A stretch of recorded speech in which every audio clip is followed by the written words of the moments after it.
बंधुओं नमस्कार। और कल की वीडियो में आपने वृत्रासुर के वध के विषय में सुना, और आज यहाँ पर देखिए इस अध्याय में क्या कहते हैं। इंद्र पर ब्रह्महत्या का आक्रमण जो हुआ उसके बारे में आज यहाँ पर इस अध्याय में सुनते हैं। श्री सुखदेव जी कहते हैं कि महादानी परीक्षित, वृत्रासुर की मृत्यु से इंद्र के अतिरिक्त तीनों लोक और लोकपाल तत्क्षण परम प्रसन्न हो गए। उनका भय, उनकी चिंता जाती रही। युद्ध समाप्त होने पर देवता, ऋषि, पितर, भूत, दैत्य और देवताओं के अनुचर गंधर्व आदि इंद्र से बिना पूछे ही अपने अपने लोक को लौट गए। इसके पश्चात ब्रह्मा, शंकर और इंद्र आदि भी चले गए। राजा परीक्षित ने पूछा, भगवान, मैं देवराज इंद्र की अप्रसन्नता का कारण सुनना चाहता हूँ। जब वृत्रासुर के वध से सभी देवता सुखी हुए, तब इंद्र को दुख होने का क्या कारण था? श्री सुखदेव जी ने कहा, परीक्षित, जब वृत्रासुर के पराक्रम से सभी देवता, ऋषि, महर्षि अत्यंत भयभीत हो गए, तब उन लोगों ने उसके वध के लिए इंद्र से प्रार्थना की, परंतु वे ब्रह्म हत्या के भय से उसे मारना नहीं चाहते थे। देवराज इंद्र ने उन लोगों से कहा, देवताओं और ऋषियों, मुझे विश्व रूप के वध से जो ब्रह्म हत्या लगी थी, उसे तो स्त्री, पृथ्वी, जल और वृक्षों ने कृपा करके बांट लिया। अब यदि मैं वृत्र का वध करूं तो उसकी हत्या से मेरा छुटकारा कैसे होगा? श्री सुखदेव जी कहते हैं कि देवराज इंद्र की बात सुनकर ऋषियों ने उनसे कहा, देवराज, तुम्हारा कल्याण हो, तुम तनिक भी भय मत करो, क्योंकि हम अश्वमेध यज्ञ कराकर तुम्हें सारे पापों से मुक्त कर देंगे। अश्वमेध यज्ञ के द्वारा सबके अंतर्यामी सर्वशक्तिमान परमात्मा नारायण देव की आराधना करके तुम संपूर्ण जगत का वध करने के पाप से भी मुक्त हो सकोगे। फिर वृत्रासुर के वध की तो बात ही क्या है। देवराज, भगवान के नाम कीर्तन मात्र से ही ब्राह्मण, पिता, गौ माता, आचार्य आदि की हत्या करने वाले महापापी, कुत्ते का मांस खाने वाले चांडाल और कसाई भी शुद्ध हो जाते हैं। हम लोग अश्वमेध नामक महायज्ञ का अनुष्ठान करेंगे।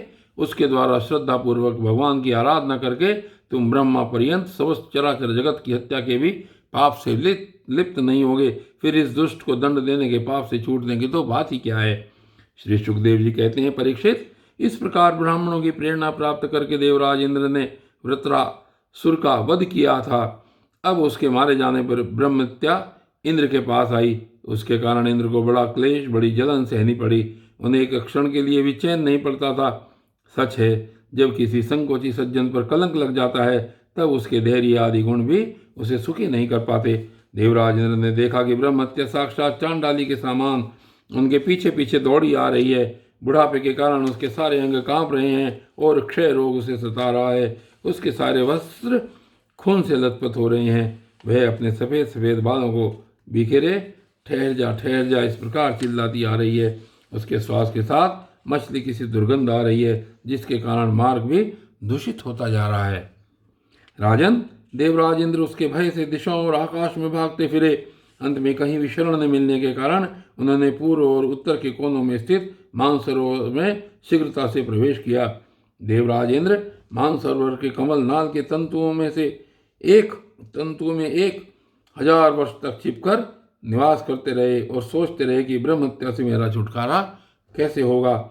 इतने दिनों तक उन्हें भोजन के लिए किसी प्रकार की सामग्री न मिल सकी, क्योंकि वे अग्नि देवता के मुख से भोजन करते हैं और अग्नि देवता जल के भीतर कमल तंतु में जा नहीं सकते थे। जब तक देवराज इंद्र कमल तंतुओं में रहे, तब तक अपनी विद्या, तपस्या और योग बल के प्रभाव से राजा नहुष स्वर्ग का शासन करते रहे। परंतु जब उन्होंने संपत्ति और ऐश्वर्य के मद से अंधे होकर इंद्र पत्नी शची के साथ अनाचार करना चाहा, तब शची ने उनसे ऋषियों का अपराध करवाकर उन्हें श्राप दिला दिया।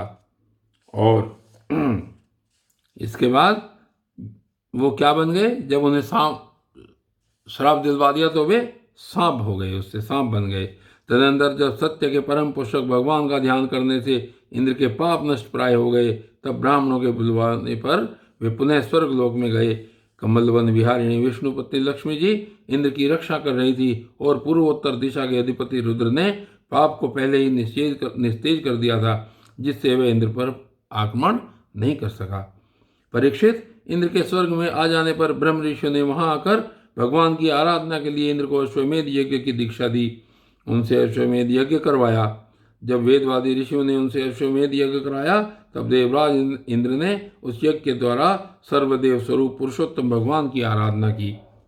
तब भगवान की आराधना के प्रभाव से वृत्रासुर के वध की वह बहुत बड़ी पाप राशि इस प्रकार भस्म हो गई जैसे सूर्योदय से कोहरे का नाश हो जाता है।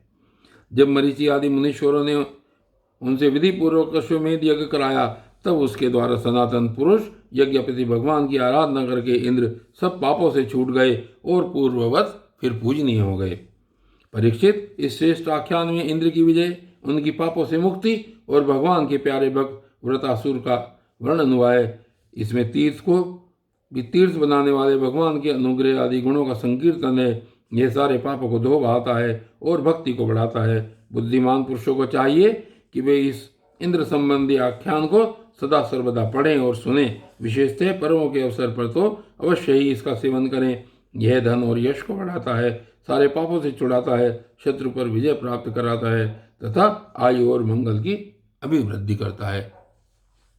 और बंधुओं, आज की इस वीडियो में सिर्फ इतना ही, और आगे की वीडियो में क्या होता है ये कल देखेंगे। तब तक के लिए धन्यवाद।